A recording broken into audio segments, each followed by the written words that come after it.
So when's the best time to exercise? What's the best time to eat? When should you eat? When should you exercise? And these avocados have reminded me of a lot of people when it comes to the perfect timing.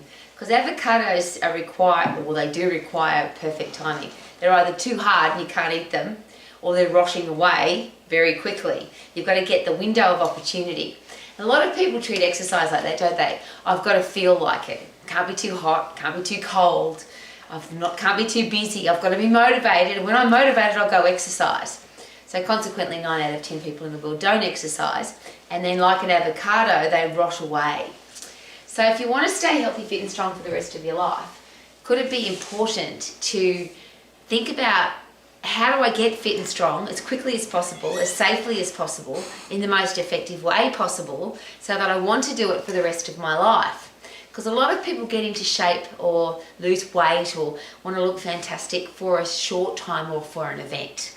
So for my wedding or for a social event or a family gathering or for a photo shoot or a bodybuilding competition. And then they go back to looking the way they did before. But if you want to be healthy, fit and strong for the rest of your life, is it possible that you've got to put everything into action every single day?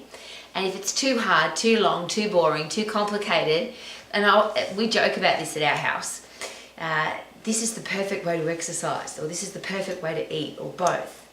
But if you can't stick to that for the rest of your life, it obviously isn't perfect. Oh, but I got into great shape on this diet, or I tried this exercise plan and it made me look amazing. But if you don't look amazing now, and you don't have a stack of energy now, and you aren't in great shape now, then obviously that thing didn't work. So do we need to find the safest way to get healthy, fit and strong? Because obviously if you're injured, you can't do anything.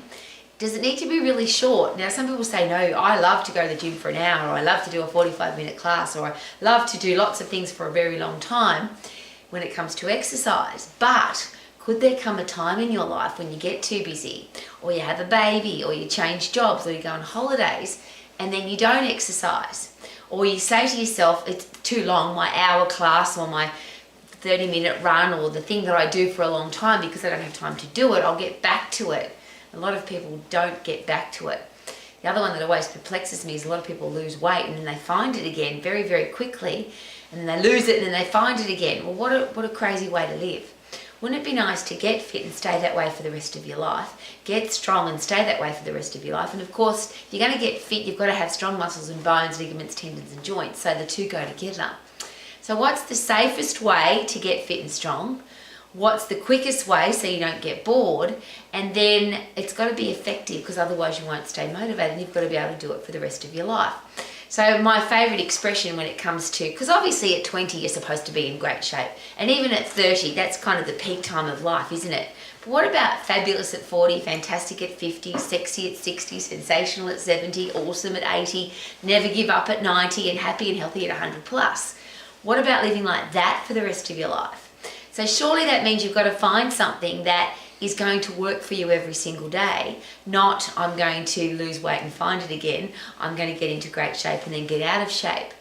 So if you can't do it for the rest of your life, and this is again something that we joke about at this house because people think I'm some kind of crazy fanatic, but I've exercised every single day of my life since I was 10 years of age. Now from 10 to 13 I did stupid shit on the floor because I didn't know any better, so I was doing sit-ups and crunches and side leg raises and donkey kicks and stupid exercises that don't work. But then I got up off the floor and got puffed and started exercising properly, and I've been doing that since 10, and now I'm an old lady every single day of my life. Now that's not weird. People think that's, oh, you're such a fanatic. No. I've slept every day, I've eaten food every day, I've bathed every day, brushed my teeth every day, I breathe air every day. So surely exercise needs to be that kind of important in your life. And I'll go a step further. I would rather skip a few meals and even skip a shower or even brushing my teeth, which I don't do, but I'd rather skip those than skip my exercise, because obviously exercise gives you everything that you need to do all the other things. A healthy, happy brain for strong self-esteem and self-confidence. You have strong muscles and bones so you can go and do all the things that you want to do. You have a fast metabolism so you burn up everything that you eat.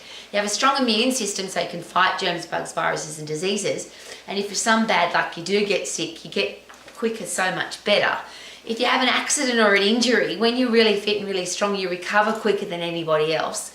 There's all these spectacular reasons to be fit and strong, spectacular reasons to be healthy, to exercise, but most people don't. And is it possible that they don't because they're waiting for the perfect time? My life is an avocado. I can only eat it at this time. I can only exercise at this time. The moon's got to align with the stars, and I've got to feel motivated, and all the things have got to be perfect. Well, how about rather than aiming for perfection, is it possible that if you get fit and get strong and you've got a stack of energy, and I call it the 3 E's, energy, enthusiasm and excitement for life, if you've got that going on, is it possible that you'll be able to do all the other things? So I don't wait for the perfect time to exercise, and I don't wait for the perfect time to brush my teeth or have a bath either. If I'm tired, I go to sleep. If I'm hungry, I eat food. If I'm thirsty, I drink. If I've got furry teeth, I brush my teeth. They're all simple things, but here's a great thing about exercise. If you want to feel good, isn't it time to exercise? So the great question when people say to me, how often should I exercise, Rowie? How about, how often do you want to feel good? Because every time you get puffed, every time you lift heavy, every time you move your body out of that aerobic system, which is where we live every day, every time you overload anything in your body, your brain fills up with happy chemicals and you feel fantastic. So rather than waiting for the perfect time, how about create the perfect time, which is now. I want to feel good, so I'm going to get puffed now. I'm going to punch, kick, sprint, jump squats, run up some stairs, run through some soft sand. I'm going to get puffed. It doesn't matter what you do because your body doesn't know what you're doing. It doesn't matter what you lift because your muscles are blind and they can't count. As long as you overload everything, and as I shared before, you've got to do it safely because if you're injured, you can't do anything. So rather than, I'm going to wait for the perfect time, how about make every day the perfect time to exercise, every day the perfect time to get fresh air and sunshine, every day to have a positive attitude, every day to wake up loving your life and living it to the max. Woohoo!